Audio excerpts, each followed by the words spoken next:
बिस्मिल्लाहिर्रहमानिर्रहीम। मेरे तमाम सामीन और व्यूवर सब्सक्राइबर्स को मोहब्बतों पर अस्सलाम वालेकुम। आज की वीडियो मैं ब्रीडिंग पे लेके आ रहा हूँ। कुछ दोस्तों के सवालात थे ब्रीडिंग के मुख्तलिफ़ किस्म के, तो सोचा कि मैं उन तमाम क्वेश्चंस का आंसर एक ही वीडियो में कर दूँ, क्योंकि मेरे पास भी अब रोज़ रोज़ वीडियो शूट करने का टाइम नहीं होता। बड़ा मुश्किल से टाइम निकालना पड़ता है, तो टाइम निकाल के मैं वीडियो शूट करता हूँ, फिर उसको अपलोडिंग करता हूँ। आज भी तकरीबन एक हफ़्ते बाद मैं वीडियो शूट करके अपलोडिंग के लिए मैंने सोचा, टाइम निकाला। संडे का दिन है तो आज थोड़ा सा टाइम मिला फ्री, तो मैंने कहा कि चलो एक वीडियो शूट कर ली जाए और दोस्तों के सवालात जो हैं उनका आंसर कर दिया जाए। तो ब्रीडिंग से रिलेटेड है पूरी वीडियो, ये ब्रीडिंग से रिलेटेड सवालात पर मबनी होगी।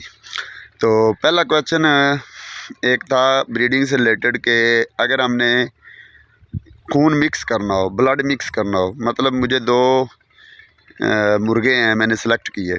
एक मुर्गे की मुझे नलियाँ, उसकी कंडे, उनके पंजे और उसकी गर्दन मुझे बहुत पसंद आई।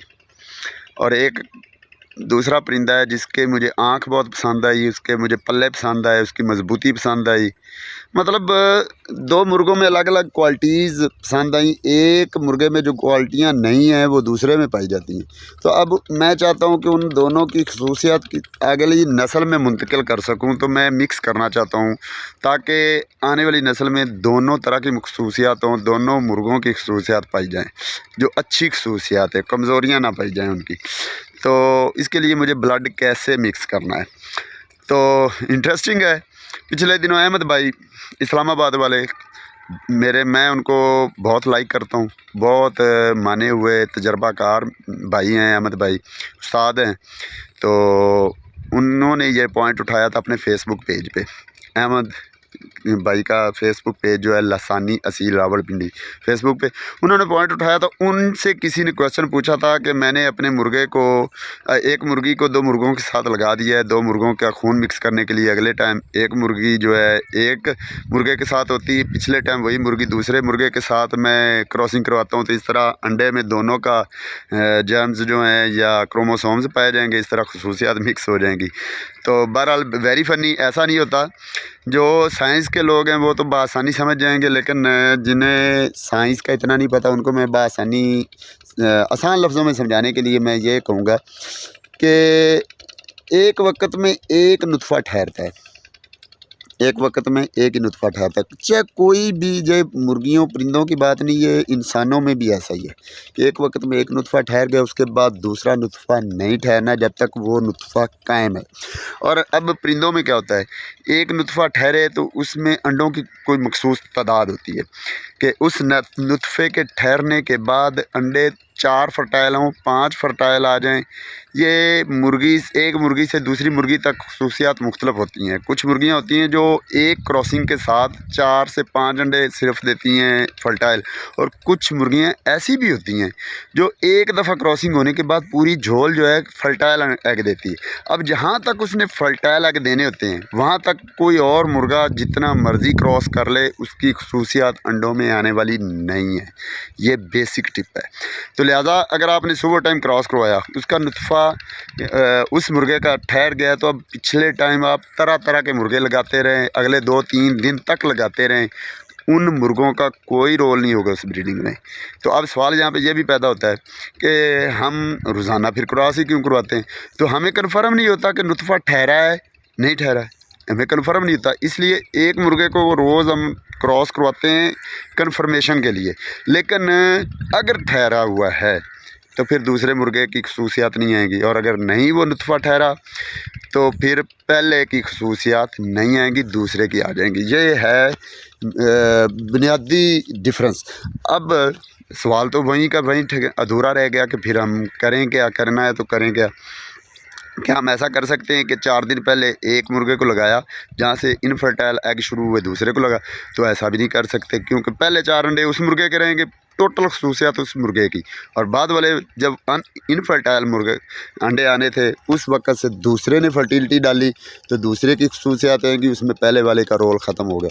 तो अब सवाल ये कि मिक्स कैसे करें। मिक्स ऐसे करना होता है कि आपने अच्छी 2 मुर्गियाँ ले लेनी, बेहतरीन किस्म की उन मुर्गों के लेवल की, मुर्गों के साथ रंग मैच कर लें, जितनी खसूसियात हो सकें वो मैच कर लें, और वो वाली खसूसियात जो आप डिमांड कर रहे हैं। मतलब आप वाइट आँख लाना चाहते हैं तो आप वाइट आँख मैच करें। दूसरा मुर्गा पीली आँख वाला है, उसकी आप नलियाँ पीली आँख वाला है, उसकी आप नलियों की चौरस नलियाँ लेने चाहते हैं तो आँख आप उस मुर्गे के हिसाब से मैच करें दोनों मुर्गियों की जो आप डिमांड कर रहे हैं। मतलब मेरे पास एक मुर्गा है जिसकी आँखें वाइट हैं लेकिन उसकी नलियाँ गोल हैं। अब मैं चाहता हूँ कि आँखें उसकी वाइट आएँ अगली नस्ल में, लेकिन नलियाँ मेरा दूसरा मुर्गा है जिसकी आँखें वाइट नहीं हैं, आँखें येलो हैं। तो वहाँ येलो आँखें हालांकि अच्छी होती है लेकिन मैं पसंद नहीं करता। फॉर एग्ज़ाम्पल, हालांकि मैं पसंद करता हूँ, मैं वैसे मिसाल दे रहा हूँ, अगर मैं पसंद नहीं करता तो मैं दूसरे मुर्गे की नलियाँ चौरस लेना चाहता हूँ लेकिन आँखें उस मुर्गे की लेना चाहता हूँ। तो अब मैंने करना क्या है, ऐसी दो मुर्गियाँ मैंने सेलेक्ट करनी जिनकी आँखें वाइट हों, उस मुर्गे की साथ आँखें मैच करनी जिसकी आँखें लेना चाहता हूँ, और कोशिश करूँगा कि चौरस नलियों वाली मैं मुर्गियाँ ले लूँ। मतलब जो जो खसूसियात मैच करनी है दोनों मुर्गों की, उस लिहाज से मैंने मुर्गियाँ ले लेनी है। अब एक मुर्गी एक मुर्गे के साथ लगा देनी, दूसरी मुर्गी दूसरे मुर्गे के साथ लगा के मैंने ब्रीडिंग करा देनी है। अब इस दौरान आपने मुर्गियाँ चेंज नहीं करनी, मुकम्मल एक ही मुर्गे की आपने ब्रीडिंग लेनी, एक के साथ दूसरे के साथ पैरेलल दो आपने अलग से ब्लड लाइन्स बनानी। अब अगली नस्ल आएगी, चूज़े आएंगे, आप देखेंगे एक मुर्गी में आपकी रिक्वायर्ड जो है डिमांड्स ज़्यादा से ज़्यादा तकरीबन 70% तक पूरी हो रही। फॉर एग्ज़ाम्पल, आपकी जो अगली नस्ल एक मुर्गी की आई उसमें आंखें भी वाइट आ गई, नलियाँ भी चौरस आ रही हैं।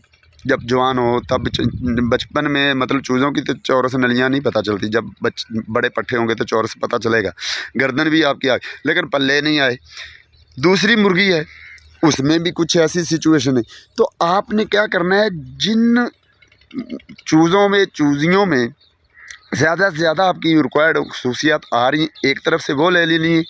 अब जो उनमें खसूसियात मौजूद नहीं है, दूसरी तरफ से वो खसूसियात रखने वाली चूज़ियाँ ले लेनी और उनको आपस में अटैच कर देना है। मतलब एक मुर्गे की जो नस्ल है उनमें से अच्छे 2-4 पीस मुर्गों के ले लेने, दूसरे से भी 2-4 मुर्गों के पीस ले लेने और उनको आपस में क्रॉस करवा देना है। तो तीसरी नस्ल जब आएगी इंशाअल्लाह ताला आपके पास तकरीबन टोटल 4 जोड़े तो ज़रूर होंगे। उन 4 जोड़ों में से कोई ना कोई एक जोड़ा आगे से चूज़ों में से ज़रूर ऐसा निकल आएगा जिसमें आपकी 95% डिमांड्स होंगी, पूरी हो जाएंगी। अब उनको मज़ीद इसी तरह ही बढ़ाया जाता है कि उनमें से ज़्यादा जिनमें खसूसियात आ रही हैं उनको आपस में लगाना है। लेकिन लगाना इस तरह से है कि एक मुर्गे के बच्चे दूसरी मुर्गे के बच्चे से लगाने हैं, आपस में बहन भाइयों के साथ ना लगाएं। हालांकि यहाँ पे भी एक क्वेश्चन आता है कि बहन भाइयों को लगाना गुनाह तो नहीं, ऐसा नहीं है। जानवरों में बहन भाई का कॉन्सेप्ट नहीं है, माँ बेटे का, बेटी बाप का कोई कॉन्सेप्ट नहीं है। आप लगा सकते हैं लेकिन वो इनब्रीडिंग हो जाती है और इनब्रीडिंग में इनफर्टिलिटी आती है, ज़्यादा इनब्रीडिंग हो जाए और इम्यून सिस्टम डाउन होता है, इसलिए क्रॉस ब्रीडिंग ज़्यादा बेटर है। तो आपने क्रॉस ब्रीडिंग करानी तो आपके इंशाल्लाह डिमांड्स 90 से 95% आ जाएंगी, 100% भी हो सकती हैं। तो ये है खून मिक्स करने का, ब्लड मिक्स करने का तरीकाकार।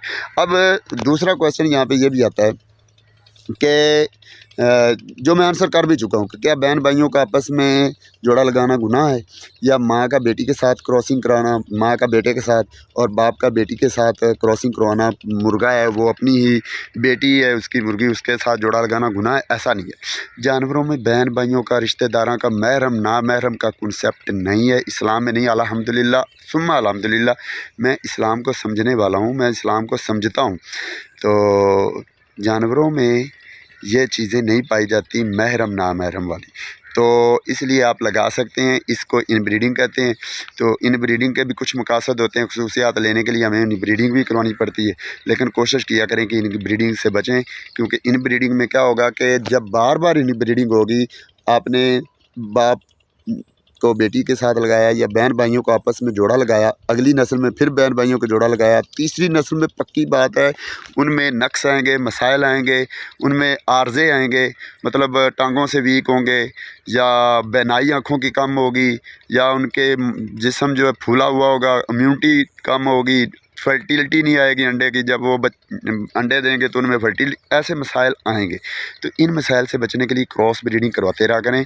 इन ब्रीडिंग अगर आप मकसद के लिए कर भी रहे हैं तो उसका मैंने पूरी एक वीडियो बनाई हुई है, मेरे चैनल पे आप जाएंगे इंशाल्लाह ताला आपको वहाँ पे इन ब्रीडिंग का पूरा प्रोसीजर मिल जाएगा कि आप रिक्वायर्ड डिमांड कैसे हासिल कर सकते हैं इन ब्रीडिंग के लिए।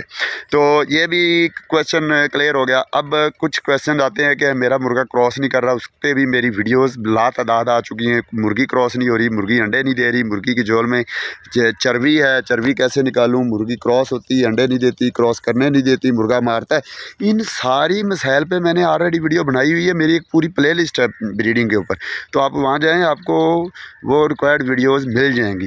तो क्योंकि ये वीडियो बहुत लंबी हो रही है, इसमें मैं ज़्यादा डिटेल में अब वो चीज़ें दोबारा रिपीट नहीं कर सकता। आप उन्हीं वीडियोज़ में जाएँ, आपको डिटेल के साथ वो वीडियो मिल जाएंगी। तो वो मैं मुख्तलिफ़ किस्म के नुस्खे बताए हुए हैं, वो आप आजमाएँ। अब यहाँ पे एक और भी बात बताता चलूँ कि पीछे मैंने एक वीडियो बनाई कि रोगनी के ऊपर, कि रोगनी जो है इसका असालत के साथ तल्लुक़ नहीं है। तो भाई भी कुछ लोगों को ये मेरी बात बुरी भी लगी, तो मैं माज़रत करता हूँ। मैंने थ्योरी पेश की है और थ्योरी में इंसान आज़ाद होता है। थ्योरी इस्लाम में नहीं दी जा सकती, मज़हब के बारे थ्योरी नहीं दी जा सकती, बाकी ओवरऑल नॉलेज जो भी है, खुला नॉलेज, उसमें आप थ्योरी दे सकते हैं। इस्लामी अकायद के ख़िलाफ़ थ्योरी नहीं दे सकते, वरना आप काफ़िर हो सकते हैं। इस्लामी अकायद के ख़िलाफ़ नहीं, बाकी साइंस, बाकी सारा फील्ड पड़ा है, वहाँ आप थ्योरी दे सकते हैं। थ्योरी में आप आज़ाद हैं, आपकी थ्योरी गलत भी हो सकती है, सही भी हो सकती है। तो मैंने अपनी एक थ्योरी पेश की कि रोगनी का तल्लुक़ असालत के साथ नहीं। उस थ्योरी के पीछे की बेस ये थी कि मेरे पास कुछ मेरी नज़रों से गुजरे हैं जो तगड़े किस्म के हैं, अच्छे असील नहीं है, बिल्कुल अच्छे असील नहीं है, उनमें असालत बिल्कुल असालत का लेवल कम है, लेकिन रोगनी कर रहे हैं। और मैंने ऐसे भी मुर्गे देखे हैं जिनमें असालत बहुत ज़्यादा हद तक है, लेकिन रोगनी नहीं करते। तो इसलिए मैंने वहाँ से ये प्रेडिक्ट किया, ये मैंने वहाँ से एनालाइज़ करने के बाद मैंने ये थ्योरी पेश की, नज़रिया पेश किया कि रोगनी का तल्लुक़ असालत के साथ नहीं। लेकिन यहाँ पर एक क्वेश्चन ये भी उठता है कि अगर रोगनी का असालत के साथ तल्लुक़ नहीं, तो जो देसी हैं वो रोगनी क्यों नहीं करते, मिस्री क्यों नहीं करते, गोल्डन क्यों नहीं करते, तीतर बटेर बाकी परिंदे रोगनी क्यों नहीं करते, उनमें क्या? तो भाई ये ब्रीड टू ब्रीड खसूसियात मुख्तलिफ होती है। अब जो मेरी समझ में आती बात वो ये है कि जो असील होता है उसके जो सरियाँ होती है, सरियों की जड़ें जो होती हैं वो स्पाइनल कॉर्ड तक ठुकी हुई होती हैं, डूंगी होती हैं, मतलब वो उनका कनेक्शन स्पाइनल कॉर्ड के तक होता है। जबकि जो देसी और मिस्री गोल्डन होते हैं, इनकी जड़ें इतनी मजबूत नहीं होती, सरियों की, उनके शाह परों की जड़ें जो है जिल्द के अंदर इतनी डूंगी नहीं होती, गहरी नहीं होती, और वो स्पाइनल कॉर्ड के साथ उनका कनेक्शन नहीं होता, इसलिए उन्हें स्पाइनल कॉर्ड में वाइब्रेशन फील नहीं होती। जब आप उन्हें ऐसे खुजली करते हैं तो स्पाइनल कॉर्ड के अंदर वाइब्रेशन पहुंचती नहीं है। जब वाइब्रेशन पहुंचेगी तब उसे खुजली होगी, उसे गुदगुदी होगी, और वो भी मखसूस जो हसास किस्म के मुर्गे होंगे तो वो रोगनी करेंगे। तो बहरहाल आप इख्तलाफ कर सकते हैं, मैं आपकी राय का एहतराम करता हूँ, क्योंकि मेरी थ्योरी कोई वैलिड कानून नहीं है। कानून को आप चैलेंज नहीं कर सकते होते जो कानून होता है, लेकिन थ्योरी को आप किसी को भी चैलेंज कर सकते हैं। जिस तरह से डार्विन की थ्योरी थी कि इंसान बंदर से बना है, उसकी थ्योरी थी, लेकिन वो चैलेंजेबल है, उसे चैलेंज किया गया कुरान से भी, साइंस से भी, कि वो इंसान बंदर से नहीं बना बल्कि इंसान मिट्टी से बना है, आदम अलैहिस्सलाम से बना है। तो बहरहाल थ्योरी में हर बंदा आज़ाद होता है, इस्लामी अकायद के ख़िलाफ़ आप थ्योरी कभी पेश ना करें। मुझे दीजिए इजाज़त, क्योंकि वीडियो बहुत लंबी हो चुकी है। दुआ में याद रखिएगा, किसी दिन फिर हाज़िर होंगे इसी तरह फ्री टाइम निकाल के। इजाज़त दीजिए, अल्लाह हाफ़िज़।